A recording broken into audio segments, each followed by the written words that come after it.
Alors, cette petite conf, j'ai imaginé parce que 10 ans d'Agile Touraine, et hasard des choses, moi j'ai découvert l'agilité il y a à peu près 10 ans, à quelques mois près. Donc je trouvais que c'était le moment, que c'était assez intéressant de faire un petit bilan. Alors je vais pas vous raconter ma vie parce que ça va être super ennuyeux pendant 45 minutes. Donc j'ai pas forcément ça, mais expliquer un petit peu le cheminement, pourquoi j'en suis là aujourd'hui. Aujourd'hui, je suis là et je suis content d'être là. Ça fait 10 ans que je fais de l'agilité et je le vis bien. Ça va, je suis heureux, je suis content. Pour autant, il y a eu un cheminement, il y a eu des expériences, il y a eu des loupés, des réussites, pas mal de choses qui font que j'en suis là aujourd'hui. Et j'avais envie de vous le partager, voir un petit peu quel bilan moi j'en fais aujourd'hui, quel bilan. C'est un peu le truc du moment autour de nous. Tout le monde fait un petit peu le bilan de l'agilité. Où est-ce qu'on en est? Qu'est-ce qui a marché? Où est-ce qu'on va? Quelle réussite on a, etc. Et donc, voilà, je vais vous présenter un petit peu, moi, ce que j'avais pu faire. Et puis après, on a le temps en discuter, échanger, répondre à vos questions un petit peu si vous voulez. J'ai amené, c'est mon premier contact avec l'agilité. Gestion de projet vers les méthodes agiles, écrit par une dame qui s'appelle Véronique Messager. Je crois qu'elle a fait plusieurs éditions de ce petit bouquin. C'est le premier livre que j'ai découvert en tant que jeune développeur il y a du coup une dizaine d'années, et qui parlait, ok, on fait de la gestion de projet classique, on fait des projets de manière classique, et dedans, on parle de besoins, on parle de vision, on parle d'équipe, on parle d'objectifs d'équipe, de cadre agile, de méthode, etc. Et puis ça, c'est un petit peu mon point de départ, avec un autre petit bouquin qui s'appelle Scrum XP from the Trenches, d'Henrik Nieberg. Voilà, j'ai commencé par ça, et quand j'ai découvert ça, c'est le début de ma première histoire, et mais c'est génial. C'est génial, et au final, c'est logique, c'est du bon sens. Comment on peut faire autrement, au final, quoi? C'est clair, c'est limpide, il y a des méthodes, ça apporte plein de choses. Génial, enthousiasme, content, confiant, et on va y aller. Donc on essaye, on expérimente, on met ça en place, jeune développeur, dynamique, je reviens à Isaac, la petite poule qui arrive dans son entreprise, toute contente, qui frétille et qui a envie d'y aller. Non, faut pas me faire un truc comme ça. Et ma première histoire, c'est avec Michel. Michel, qui était chef de projet dans une assurance, et qui arrive au démarrage du projet en disant « Bon les gars, alors, moi je suis dans un autre bâtiment, je vous ai prévu votre cahier des charges du projet, je vous le donne, c'est clair, c'est limpide, c'est nickel, et puis on se revoit de temps en temps, et puis ok, on va faire le projet comme ça et ça va marcher. » Bon, nous on se dit ok, mais on a vu que des fois on pouvait faire on pouvait synchroniser, on pouvait faire un truc qui s'appelle les daily meetings, qui consiste à se parler un petit peu tous les jours. Michel il va pas rentrer dans notre trip, mais Michel, ce qu'on te propose, c'est que tous les matins, en prenant notre café, notre clope, on va aller vers ton bâtiment, et puis on va dire, tiens, hier on a fait ça, et puis et là on va travailler sur telle partie, parce qu'on va avoir besoin de reformuler, de clarifier, voilà. Donc on a travaillé comme ça, ping-pong, ping-pong, ping-pong avec Michel pendant quelques mois, et premier résultat, c'est que c'est cool. Au lieu d'avoir 5 mois pour faire le truc, on a mis 3 mois à le faire. Et on n'a pas déployé d'armada de méthodes, on n'a pas fait de Scrum, alors ça il n'existait pas encore à l'époque. Et la première réflexion, c'est au final, est-ce qu'on n'aurait pas été agile dans notre manière de faire sans forcément déployer une méthode? On n'a pas formalisé une manière de travailler, on n'a pas forcément dit on va faire du Scrum, on va faire de l'extreme programming, on va en mettre en place un peu toute l'étendue d'un framework ou d'une méthode. Mais au final, on a collaboré et puis on a fait quelque chose qui a marché. Est-ce qu'au final, c'est pas ça être agile? Mais bon, on n'a encore pas de recul, enfin moi, j'ai pas encore énormément de recul, donc est-ce que c'est un coup de bol? Est-ce que c'est comme ça que ça marche, l'agilité? Dur de savoir. La deuxième petite histoire, c'est dans une équipe avec qui j'ai travaillé un petit moment, 10 mois, 1 an, avec des pseudo-sprints, avec pas mal de choses qui marchaient pas très bien, pas de rétrospective, donc comment on arrive à avoir du feedback? On en a parlé tout à l'heure, Aurélien, on en reparlera, c'est comment on arrive à s'améliorer si de toute façon on ne prend pas le temps d'avoir du feedback les uns par rapport aux autres. On a 2 product owners pour une équipe, qui ont chacun leur truc, ils nous balancent la user story, on les fait. Donc, quelle vision on a? Où est-ce qu'on va? Comment on avance? C'est pas évident. Et puis, pour plusieurs d'entre nous, on s'était mis en mode et si on faisait du Scrum, si on faisait ça, si on mettait ça en place, si on mettait ça en cadre? Et là, on s'est pris des murs. On s'est pris des pavés parce que, écoute, la vie est faite comme ça marche, etc. Ok, on n'a pas de feedback, mais on avance. Ok, on est en mode reporting, nos cérémonies ne sont pas cadrées, on ne fait pas de revue, on ne fait pas de rétro, on ne fait pas des meetings, mais c'est comme ça que ça se passe. Donc on s'est mis, nous, en mode un peu, on veut essayer des choses, des nouveautés, mais ça n'a pas pris, quoi, au final. Et plutôt que d'éclaircir ou de se poser en éclaireur par rapport à ça, on a plutôt essuyé des refus. Dernière histoire avant de faire un petit bilan. Ma pire aventure dans le monde professionnel. On a créé un cadre avec un client. On déployait un projet avec un mode itératif, avec des points de synchronisation en fin d'itération. On avait dit, allez, cette fois, on pose un truc assez clair, on pose un cadre, sauf que au sein de ce cadre, on a oublié tous les fondamentaux. La communication fréquente, les prises de feedback régulières, l'expertise technique et la maîtrise technique de ce qu'on faisait. Et à chaque fois qu'on allait livrer quelque chose en fin d'itération, on a pris un parpaing. Et le parpaing, en général, c'est moi qui le prenais, parce que je prenais ma voiture pour aller faire 1 heure de route, pour aller à Angoulême, parce que j'étais à Bordeaux à l'époque, pour aller livrer le truc, et dans la voiture, pendant 1 heure, j'avais la boule au ventre, parce que je savais qu'on allait prendre un parpaing. Et de manière itérative, on allait prendre des parpaings jusqu'au jour où on a arrêté, quoi. Et pourtant, on avait bien défini un bon cadre au démarrage. Donc on s'est dit, ok, on a déployé une méthode, on s'est donné un cadre de travail, par contre, on s'est loupé quelque part.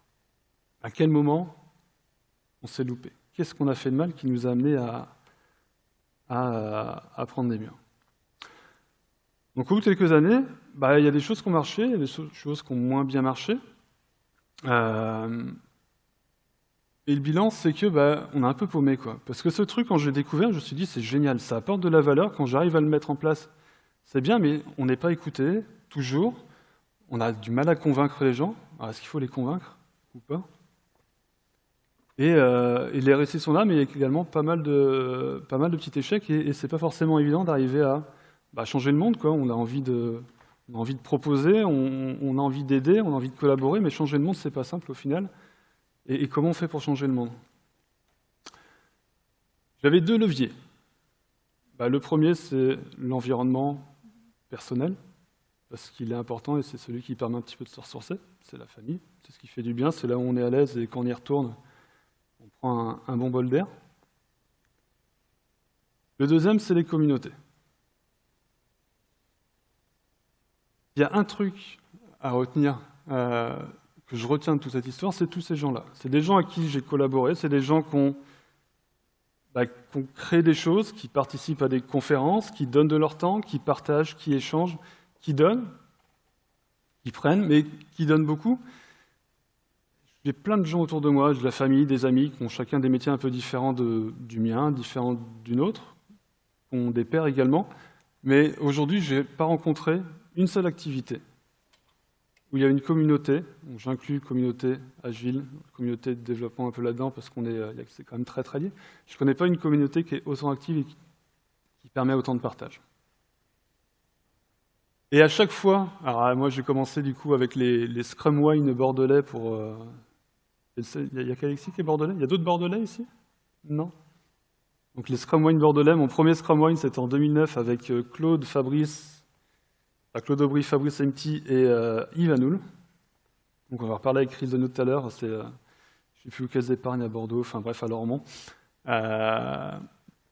Et à chaque fois, si on en est tous un peu là, je pense qu'on doit pas mal les uns aux autres.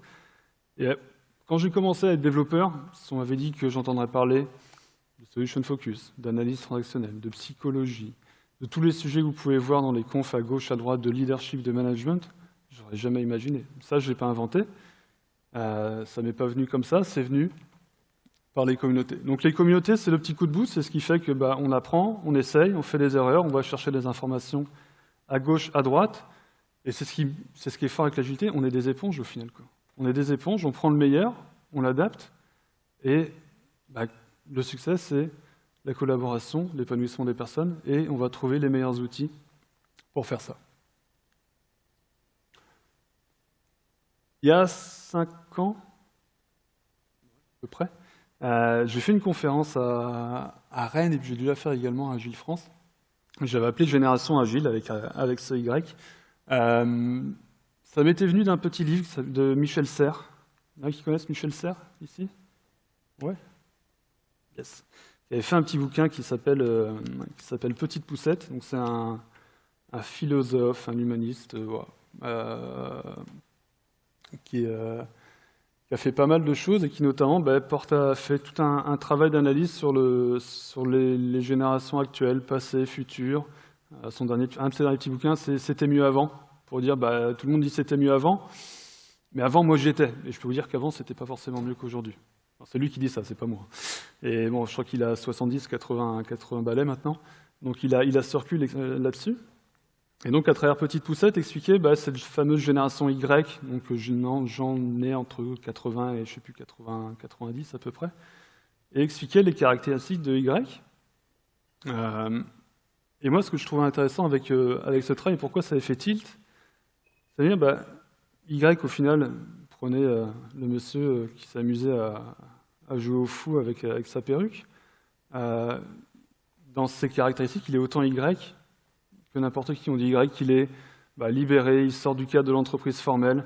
C'est pas que lié à la génération, c'est lié à l'envie, au renouvellement qu'aujourd'hui, au XXIe siècle, on ne veut plus fonctionner comme avant. Si on se rend compte, on essaie de refermer dans des cases, mais c'est pas que des cases. Et si l'agilité en est peut-être là aujourd'hui, c'est peut-être juste le symptôme de ce renouvellement de l'entreprise, d'arriver à s'éclater au boulot, de travailler différemment, de plus collaborer, de plus communiquer que ce qu'on a pu faire il y a 20 ans, il y a 30 ans, il y a 40 ans.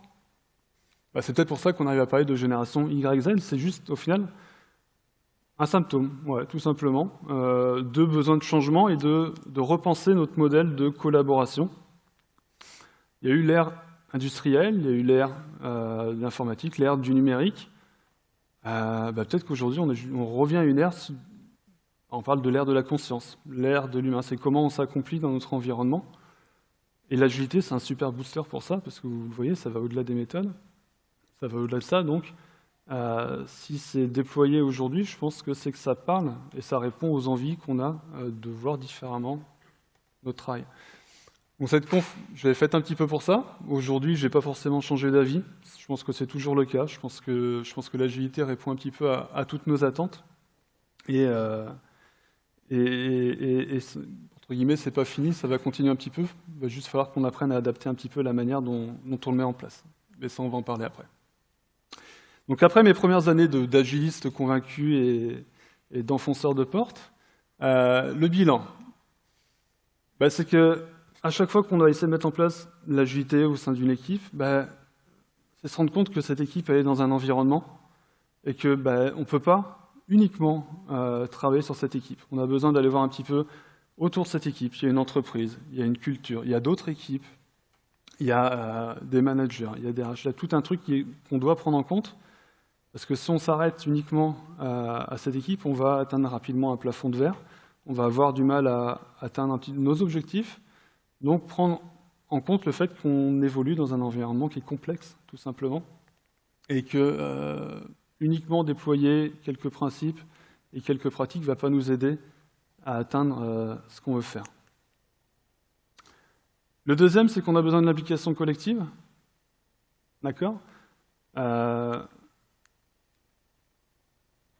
a besoin...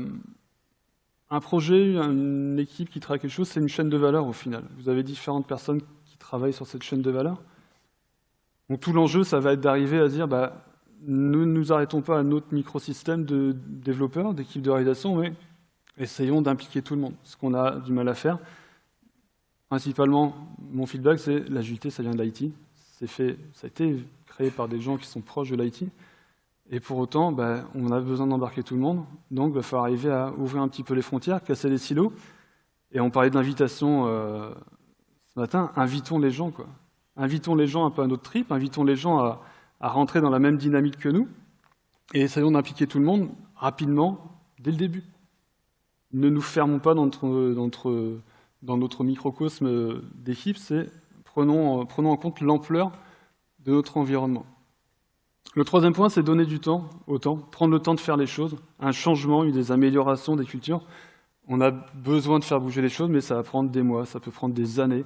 On va essayer des choses, des fois après on va prendre du recul, on va laisser les choses se faire, on va laisser les choses évoluer, puis on va peut-être revenir après, on va peut-être en remettre une couche, on va peut-être réamorcer des nouvelles choses, mais c'est pas une baguette magique l'agilité, ça marche pas comme ça. Ça peut pas fonctionner du jour au lendemain. Donc essayez, prendre du recul, laisser le temps faire un peu les choses, et puis revenir après. En sortant de ça, je me suis amusé à écrire un petit manifeste de bilan de quelques premières années d'agilité. Qu'est-ce qu'on veut réaliser et que peut-on mettre en œuvre pour arriver à réaliser ce qu'on veut, plus que comment déployer une méthode.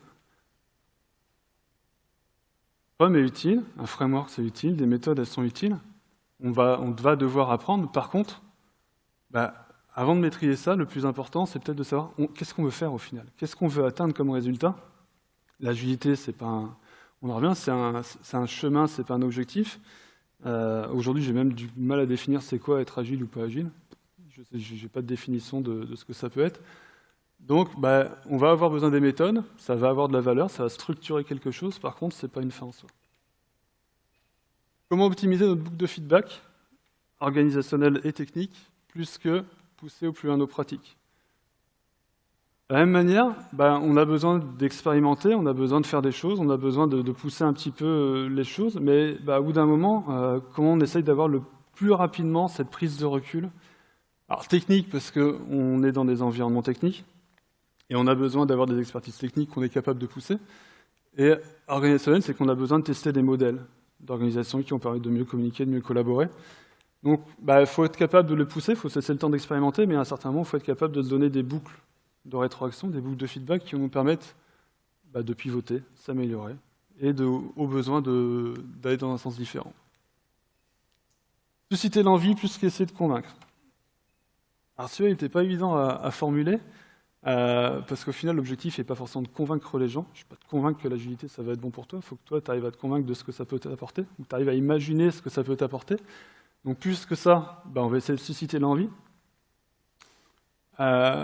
N'empêche que si la personne que vous avez en face de vous n'est pas convaincue de ce qu'une méthode, une pratique peut apporter, vous n'allez pas forcément avoir envie de l'essayer, quoi. Donc on a quand même besoin d'avoir la possibilité d'essayer d'apporter quelque chose, d'essayer de vous convaincre, d'essayer de vous montrer que ce que je vous propose, ce que je veux mettre en place avec vous, ça a un intérêt, et ça peut vous apporter quelque chose. Par contre, ce qui va faire la différence, c'est que vous en ayez l'envie vous-même et qu'on arrive à le créer. Et quatrième valeur, renforcer les compétences plus que délivrer le plus de choses possible. De la même manière, un des enjeux, c'est d'arriver à produire de la valeur, à créer des choses, à rapidement produire le plus de petits incréments si on essaie de travailler de manière itérative, incrémentale. Ok, mais faire plein de choses et les faire mal, ne pas progresser, quelle valeur on crée au final, quoi. Peut-être mieux moins en faire, mais bien le faire, et se donner le temps de s'améliorer, ça te donner le temps de monter en compétences, de renforcer les exigences. Faut que je me mette là, c'est ça, pour être sur la photo? Prendre le temps de renforcer nos compétences techniques, nos compétences, notre capacité à collaborer, plus que vouloir forcément délivrer un maximum de choses. Et donc, je vais forcément recopier un petit peu la fin du manifeste en disant qu'effectivement, ce qui est en bas, ça a un intérêt. On ne dit pas qu'il ne faut pas mettre en place de méthode, il ne faut pas maîtriser de méthode, on ne dit pas qu'il ne faut pas apporter un peu de conviction et délivrer. Simplement, ce qui va faire la différence, ça va rester les éléments qui vont être en haut.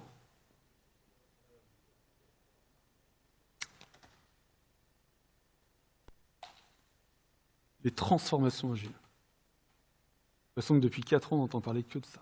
Transformez vos entreprises, devenez des entreprises agiles.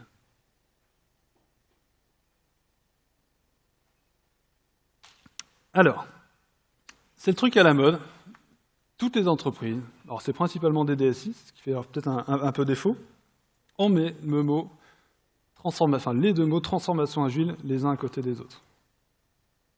Ça me pose deux problèmes. Un, c'est que l'objectif, c'est pas de faire de l'agilité. L'objectif étant pas d'être agile, l'objectif étant d'atteindre une vision, qui est la vision, Lisa Getz parlait du leader de l'entreprise, des leaders qui ont une vision pour leur entreprise, tant sur le résultat que sur comment je veux, à quoi mon entreprise doit ressembler. Les gens de mon entreprise, c'est quoi leur culture, quelle culture je veux insuffler dans mon entreprise. Et le mot transformation pose également pas mal de questions. Transformation, c'est quoi? C'est aller vers une nouvelle forme, une nouvelle configuration. Donc quand on a quelque chose de matériel, c'est changer d'apparence. Tout simplement, on change de forme. Okay? Quand c'est quelque chose d'immatériel, c'est aller au-delà de ses convictions. Changer un petit peu ses convictions. D'accord? Donc quand on parle de transformation d'une entreprise, c'est-à-dire qu'on va aller travailler sur les convictions que les gens ont dans cette entreprise et vouloir les amener à changer leurs convictions. Et en France, parce que je ne connais pas trop les autres cultures, aller changer les convictions des personnes, bon courage.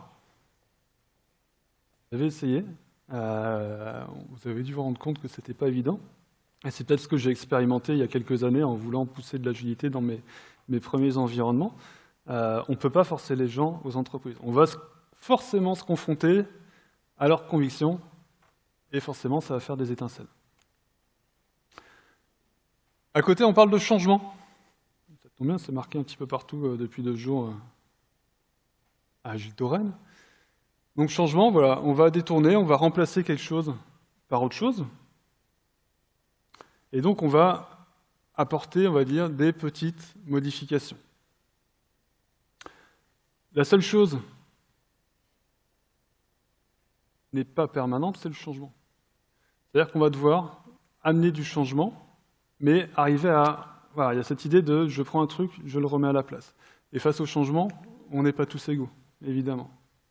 Alors, si vous étiez à la conf d'Aurélien ce matin, vous avez déjà revu cette petite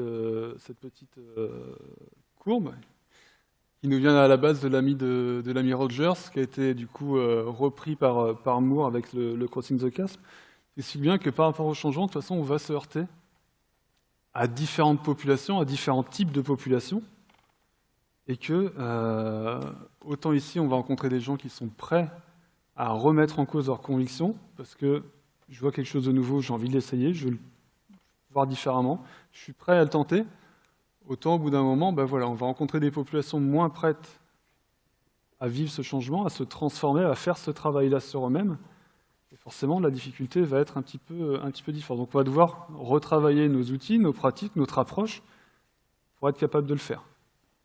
Et là encore, merci les communautés, parce que tout ce qu'on a pu apprendre, tout ce que j'ai pu apprendre à travers les communautés, c'est ça aujourd'hui qui nous permet d'accompagner les personnes à faire ce changement.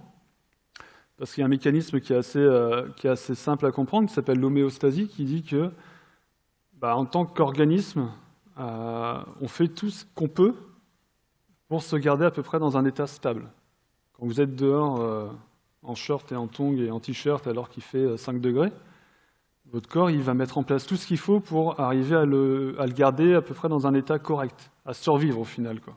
D'accord ? Donc je me bats contre les environnements extérieurs pour garder ma stabilité et pour garder ma cohérence. Bon, au bout d'un moment, le corps il peut lâcher quand même. À force de prendre des coups, à force de prendre des rafales de vent avec 5 degrés, forcément, au bout d'un moment, le corps lâche. Ma entreprise, c'est à peu près la même chose. Quand vous arrivez avec, vous voulez transformer, vous voulez changer quelque chose, le premier réflexe, c'est je garde... Voilà, les personnes ou l'organisation en tant que telle va vouloir garder sa structure, va vouloir garder un petit peu ce qu'elle est. Donc tout ce qui vient de l'extérieur, je le bloque. Il va falloir que ça vienne de moi. Et donc face à ce blocage-là, on va devoir travailler un petit peu différemment. Et plutôt que transformer, on va évoluer. Et évoluer, c'est pas la même chose. La transformation, c'est quelque chose un petit peu qui va monter comme ça, assez vite. L'évolution, on monte, c'est un premier palier. On arrive dans un état un petit peu différent et on va réévoluer. On va arriver à un nouveau palier et on remonte, etc. Donc tout l'enjeu, c'est d'arriver à insuffler des changements, des changements de pratique, des changements techniques, organisationnels, tout ce que vous voulez au final, mais de manière évolutive. Okay ? Arriver à prendre en compte le fait que on ne va pas pouvoir faire le Big Bang, on ne va pas pouvoir non plus tout révolutionner, donc créons quelque chose, analysons-le, faisons-le, voyons les résultats, laissons le temps, encore une fois, laissons du temps au temps, et puis on recommence avec de nouvelles choses, et on voit un petit peu comment ça va évoluer. Ça ne va pas pouvoir être linéaire, on va passer par différentes phases, différentes étapes, et on va essayer de s'améliorer comme ça de manière évolutive. Alors pourquoi les différentes transformations agiles qu'on peut voir autour de nous ne sont pas toujours prises par le bon bout vu de ma petite fenêtre? Tout simplement, c'est qu'on veut voir un peu le futur, et des fois c'est changer sans changer, quoi. On voudrait bien devenir comme ça, mais on voudrait quand même garder ce qu'on faisait un petit peu avant, parce qu'on a changé, c'est pas forcément pour nous. Il faut que je mette en compte mes convictions, etc. Donc on va juste prendre une petite partie, et le résultat, aujourd'hui, on récolte un petit peu les drames de tout ça, quoi. D'accord? On va faire plein de changements, on va faire plein de choses nouvelles, mais c'est vous qui allez changer, d'accord? Nous, on va continuer à garder notre manière de travailler, et là, on arrive sur de la confrontation, et ça ne marche pas. Donc la première chose, c'est, on peut penser grand, mais commencer petit. Essayez, expérimenter, prototyper, entre guillemets, vos choses. On peut avoir de grandes ambitions, c'est super, c'est génial. Mais quand vous travaillez avec des entreprises de plusieurs milliers de personnes, même plusieurs centaines de personnes, on ne peut pas tout révolutionner, tout changer du jour au lendemain. Donc il va falloir commencer petit, il va falloir arriver à pratiquer un petit peu et prendre le temps. On en revient à l'implication collective de tout à l'heure. Essayez d'impliquer encore une fois toute la chaîne de votre entreprise. Évitez les initiatives très individualistes, un petit peu dans son coin, chacun fait son truc, on ne communique pas trop, on fait notre petite vie, et puis au bout d'un moment, si ça ne marche pas, c'est que les autres là-bas n'ont pas voulu le faire avec nous, les autres là-bas sont la cause de nos problèmes. Invitez les gens à ce que vous voulez faire, créez une image qui donne envie, créez quelque chose qui donne envie aux gens de venir, et faites-les rentrer dans votre truc. Mon petit coup de gueule, parce que c'est du vécu et c'est encore le cas aujourd'hui, l'IT, dans les entreprises, est souvent vu comme un centre de coût. C'est le truc qui nous coûte de l'argent, c'est de faire du logiciel. Ah, mais le logiciel est là pour répondre à des enjeux business. Vous avez le même besoin, les gars. D'accord? L'IT n'est pas un centre de coût dans les entreprises, c'est un centre de création de valeur. Bordel. C'est ça que tu veux que je dise? Je ne vais pas me mettre tout rouge. Mais ça reste, quand vous voyez la plupart, si on entend parler de transformation agile, c'est des choses qui viennent souvent de la DSI. C'est des choses qui ne sont pas forcément répercutées à l'échelle de toute une entreprise. Et forcément, on arrive à un niveau où on n'était pas vraiment aligné avant, mais en plus maintenant, on essaie de travailler différemment d'un côté, mais l'autre côté est toujours pas aligné, quoi. Donc on passe un petit peu pour des trublions, et on est juste des gens qui dépensent de l'argent à faire des choses, mais qui ne correspondent toujours pas aux besoins, mais on n'est toujours pas dans le même bateau, quoi. Donc, il y a la nécessité d'arriver à réaligner deux environnements qui ont encore du mal à se causer. En 2018, dans des sociétés relativement qui bougent, qui sont quand même pas mal en place, j'entends encore parler de la base, c'est la maîtrise d'ouvrage, okay, c'est la MOA, nous, c'est la MOE, quoi. On a encore cette distinction maîtrise d'ouvrage, maîtrise d'œuvre, avec deux environnements qui ne causent pas très bien ensemble. Alors qu'ils contribuent au même résultat, à la même proposition de valeur, c'est juste qu'ils ne travaillent pas sur les mêmes métiers. Mais cette distinction, elle est encore présente. Revenir au basique. Je viens du logiciel, je suis développeur de formation. Ça fait quelques années que je ne développe plus. L'autre jour, pour la petite histoire, j'ai eu le droit de faire une demi-journée de codage dans le cadre d'un accompagnement pour le trip, et j'ai adoré. C'était cool, ça faisait longtemps que je n'avais pas codé. Et puis je pourrais reprendre la petite phrase de J.P. Pirelli, c'est sans maîtrise, la puissance n'est rien. Maîtrisez votre manière de créer du logiciel. C'est-à-dire que c'est bien, on veut mettre en place des pratiques, on remet l'humain un petit peu au centre de tout ça. J'y crois à fond, pas de problème. Par contre, si techniquement on n'est pas capable de mettre en place toute la mécanique qui nous permet de produire de la valeur, de qualité, on va arriver à un plafond de verre de manière assez rapide, quoi. Donc, je crois que c'était hier où Christophe Keromen reparlait d'extreme programming dans sa conférence, et remettait un petit peu en avant cette méthode agile qui est un petit peu oubliée, qui était bien dépassée, on va dire, par Scrum dans pas mal d'environnements. Donc l'extreme programming est, pour ceux qui ne connaissent pas, plus orienté sur les pratiques autour du développement. Je je conseille, pour ceux qui ne connaissent pas, de réellement vous pencher dessus parce que c'est une brique obligatoire pour arriver à produire des choses de qualité.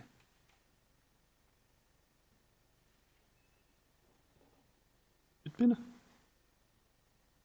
Bon. Implication du management et des RH. Il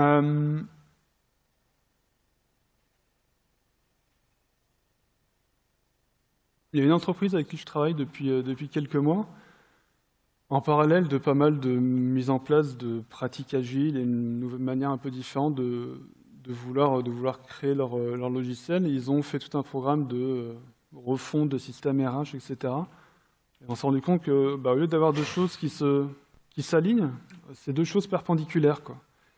C'était une politique RH visant à créer des leaders de ça. Toi, tu es leader de ça. Toi, tu es leader de ça. Toi, tu es leader de ça. Toi, tu es leader de ça. Là où nous, on travaille sur le leadership. Alors, je ne vais pas apprendre à Alexis ce que c'est le leadership. Mais un leadership émergent, c'est les personnes qui vont devenir leaders. C'est quelque chose qui émerge, ça ne se déclare pas. Et à côté, on a des politiques qui, des fois, vont contrebalancer un petit peu tout ça. On a des managers qui ne sont pas préparés à accueillir ces changements, qui ne sont pas préparés à accueillir les équipes ou les organisations avec lesquelles on travaille. Et on se rend compte qu'encore une fois, si on n'englobe pas un petit peu toutes les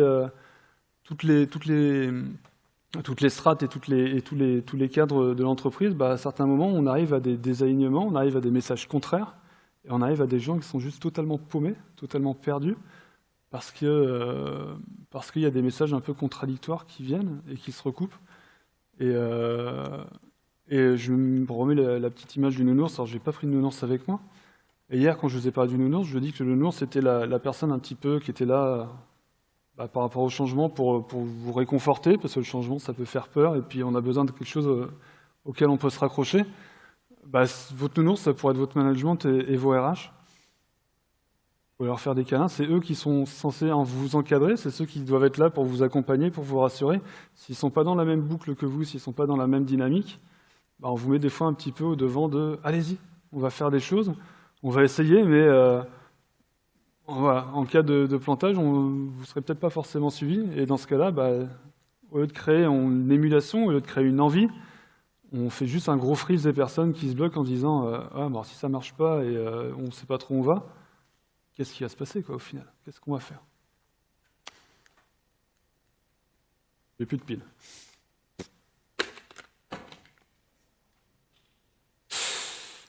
Du coup, après 17 ans après le manifeste et 10 ans du coup après que j'ai commencé à toucher l'agilité, où est-ce qu'on en est? Alors le truc, je vais dire la mode, mais c'est pas une mode, mais ce qui ressort pas mal dans pas mal d'écrits et pas mal de conférences, on s'est un peu planté au final, quoi. Dans la mise en application, le cadre est toujours intéressant, ça a toujours de la valeur. Par contre, dans beaucoup d'environnements, on l'a pas pris de la bonne manière. Ron Jeffries, qui était un des signataires, a fait un petit article qui a fait un peu de bruit, qui est intitulé « Les développeurs devraient abandonner l'agilité ». Sous-entendu, ça ne répond pas à vos contraintes, dans la manière dont c'est mis actuellement en œuvre. Revenez un petit peu à vos basiques, revenez un petit peu à l'intention, on va dire, originelle de l'agilité, et sortez-vous un petit peu de ce système un petit peu bizarre dans lequel on peut vous mettre. Andrew Hunt a fait un article qui est assez intéressant, justement, qui reparle un peu de tout ce qui est communication, feedback, en revenant un petit peu également sur toute la partie basique. Ne définissez pas forcément votre trajectoire, mais travaillez un petit peu étape par étape, donnez-vous des boucles de feedback, encore une fois, organisationnelles et techniques. Et il y a une conf qui était intéressante qui doit être disponible en vidéo sur Internet, c'est la conférence d'Arnaud Lemaire à Bordeaux, qui est pas allé par le dos de la cuillère. Il a été assez violent au final dans ses propos. Mais connaissant la bête, c'est un petit peu, c'est pas étonnant au final. En tapant un peu du poing sur la table sur toute la déformation qu'on a pu faire de l'agilité dans la mise en œuvre. C'est oublier un petit peu les basiques. Alors, Arnaud est développeur en plus, donc quand vous parlez agilité à des développeurs et que eux voient les systèmes de certification, les systèmes où toute la partie code, développement, justement, cette partie basique est totalement occultée au profit de méthodes, de frameworks divers et variés. Je ne donnerai pas les noms parce que l'objectif n'est pas de taper sur les frameworks. Ouais, on a perdu l'essence du truc au final à un instant donné, quoi. Donc c'est un peu nécessaire de faire un petit retour arrière. On arrête la cassette, on rembobine, et puis on essaie de repartir différemment parce que ça prend pas forcément toujours le bon chemin dans la manière dont c'est mis en œuvre dans les organisations. Donc c'est pour ça qu'aujourd'hui, on voit des choses émerger comme ça. Le premier, c'est Art of Agile. On l'a vu l'année dernière avec Alistair. Un des propos d'Alistair, c'était en plus ce manifeste est relativement verbeux. On va revenir à des choses plus simples. Au final, l'agilité, il l'a redéfini comme ça. Comment on collabore, comment on s'améliore ensemble, comment on livre de la valeur, et qu'est-ce qu'on a mis en place pour être capable de réfléchir. Et je reviens à la communauté, c'est un super coup de pouce ce truc-là. Parce qu'aujourd'hui, moi, je m'en sers. Allez, pas tous les jours, mais quasiment. C'est plutôt d'accompagner les gens à dire « Ok, est-ce que vous mettez bien en œuvre les principes du manifeste? Est-ce que votre Scrum est bien réalisé, bien adapté? Est-ce que votre framework est en place? Et qu'est-ce que vous avez fait demain de différent pour mieux collaborer, pour mieux livrer? Demain, vous êtes plus efficace pour réfléchir ensemble. Qu'est-ce que vous avez fait de différent ?» Et au final, l'agilité, on peut la recentrer un petit peu par rapport à ça. Le deuxième, alors Laurent Sarrazin en a parlé hier, il a spoilé ma conf. Je pense que ça lui a envoyé un texto à Laurent. C'est ce truc-là, donc l'agnostic agile, qui repart un peu de ce constat de... on est parti un peu en cacahuète avec plein de choses un petit peu bizarres, des systèmes de certification qui n'ont pas de valeur, de l'agilité déployée sans vraiment revenir aux fondamentaux. Et nous, en tant que... Enfin, nous, vous, au final, quand je dis nous, c'est nous tous, praticiens de l'agilité et pour qui ça crée quelque chose et qui a de la valeur, qui a de l'intérêt, on a, entre guillemets, une mission, on a un rôle, on a tout intérêt à essayer de revenir à ces fondamentaux-là et se poser la question, quand on va, par l'agilité, quand on va accompagner des gens à mettre en place des choses pour travailler de manière différente, comment on se situe par rapport à ça? Alors c'est une sorte de guide, c'est pas faut pas le prendre comme... faut pas devenir un ayatollah forcément de ce truc-là, mais c'est arriver à se poser des questions sur les pratiques, comment on met en œuvre notre agilité ou notre manière de travailler pour répondre aux enjeux des organisations avec qui on travaille.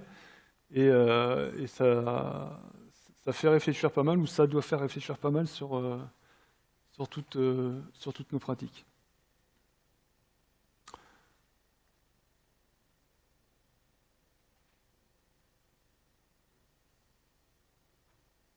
Et le dernier point, je reviens sur la petite interview d'Andrew Hunt, qui reparle du feedback et de ça. C'est un message important, personnellement, j'essaie de propager, c'est accepter l'incertitude de votre travail, de votre projet, de votre environnement. Prévoir le futur, estimer, se projeter, ça n'est pas que c'est dur, c'est que c'est impossible. Qu'est-ce qu'on est capable de dire? Qu'est-ce qu'on aura fait dans 6 mois, dans 1 an, dans 2 ans? On ne peut pas le faire. Il y a tellement d'aléas, il y a tellement de changements humains, techniques, organisationnels. Donc plutôt que de mettre en place, encore une fois, tout ce qu'il faut pour prévoir le futur, apprenez, stabilisez, bougez, changez, pivotez, faites ce que vous voulez, mais mettez en place tout ce qu'il faut pour avoir un maximum de feedback des gens, d'avoir un maximum de feedback de ce que vous créez. Et au lieu de supposer, apprenez quoi. Apprenez à comprendre. Et après, on pourra faire des suppositions, mais ne faisons pas que des suppositions. Basons pas toute notre solution sur des suppositions. Ce n'est pas ça qui va nous aider à nous en sortir. Et pour finir, je me suis posé la question, c'est quoi l'agilité au final? Si on me demande, je vois quelqu'un dans la rue, quelqu'un de ma famille, ok, c'est quoi l'agilité? Je suis incapable de donner une définition de l'agilité. J'ai essayé, et je pense que j'aurais pu écrire une page A4, à peu près, pour essayer d'être assez exhaustif, pour rien oublier de tout ce que je voulais mettre, tous les principes derrière. Alors, il y a plein de définitions qui sont là. Il y a celle de Joe Sutherland qui parle de l'agile comme étant quelque chose qui venait du lean. Voilà, c'est l'agile, être agile, c'est lean, mais en impliquant en plus le client. On a une définition de Véronique Messager qui paraît donc d'une approche méthode agile, c'est l'approche itérative incrémentale avec de la collaboration qui permet d'évoluer pour répondre aux besoins des clients. Elles sont bien toutes ces définitions. Capacité d'une organisation à créer de la valeur, enchanter le client, s'adapter aux changements, mettre l'accent sur les personnes, tout ça, ça se complète au final. Il n'y a pas Pour la définition de Véronique, bah ouais, je retrouve pas la même partie en mettant l'accent sur les personnes que la définition qui est en bas. Donc c'est quelque chose qui reste aujourd'hui pour moi vague, qui reste quelque chose que je suis pas capable de formaliser. C'est tout un tas de choses auxquelles on croit et qui permettent de poser un socle, au final. C'est un socle de valeurs, un socle auquel on s'identifie, avec tout un tas de pratiques. On va les prendre à gauche avec à droite. Il y en a qui vont être plus axés après sur les clients, il y en a qui vont être plus axés sur les personnes, il y en a qui vont être plus axés sur les méthodes parce que ça offre un cadre et ça rassure. Chacun après va avoir sa petite touche personnelle ou sa petite adhérence avec quelque chose en particulier. Voilà, le tout c'est comment vous vivez votre agilité, comment vous la mettez en œuvre, comment vous la propagez, qu'est-ce que vous voulez apporter aux personnes avec qui vous travaillez. Et à partir du moment où vous voyez que les gens ont le sourire, que vous arrivez à créer des choses, que vous arrivez à créer un bien-être et des résultats, et que vous êtes heureux, à la limite c'est le principal, et pour moi c'est l'intérêt de l'agilité. Le reste, c'est des choses qui appartiennent à chacun. Merci beaucoup.